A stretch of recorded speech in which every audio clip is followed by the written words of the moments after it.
menceritakan kisah si semut dan burung merpati. Pada suatu hari di sebuah hutan, hiduplah seekor semut kecil. Semut itu menikmati pemandangan hutan dengan gembira, ceria, dan semangat. Tiba-tiba dia mendengar aliran sungai yang menarik hatinya. Pelan-pelan dia ke sana. Dam, dudi dudi dam, dam. Bersenandung semut itu. Dia melihat air yang segar. Dia ingin meminumnya. Dia tidak hati-hati. Dia pun terpleset dan kecebur dalam sungai itu. Dan dia meminta tolong. Tolong, tolong, tolong aku.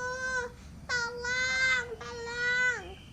Tidak siapapun hewan yang mau menolongnya karena suaranya pelan. Pada waktu yang bersamaan, hiduplah seekor merpati yang sedang bertengger di pohon. Burung merpati matanya tertuju dengan sesosok semut. Burung merpati bergegas untuk menolongnya, kata burung merpati. Aku harus menolongnya. Burung merpati mengambil daun yang jatuh dari pohon. Burung merpati jatuhkan daun itu ke semut. Semut naik, bergegas untuk naik. Dan kata semut, akhirnya aku selamat. Semut berterima kasih kepada burung merpati. Terima kasih burung merpati, kau telah menolongku. Burung merpati terbang entah kemana. Pada beberapa hari kemudian, ada burung merpati bertengger di sebuah pohon favoritnya.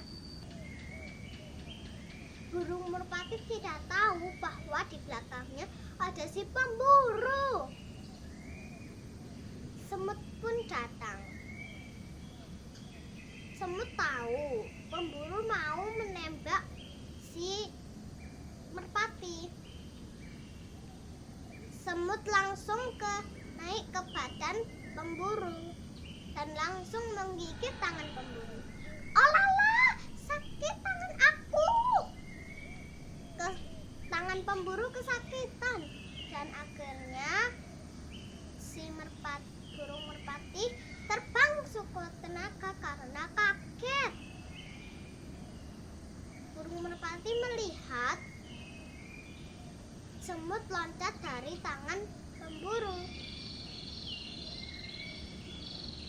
Dan burung merpati bilang, terima kasih semut, kau telah menolongku. Semut senang sudah membalas budi ke burung merpati.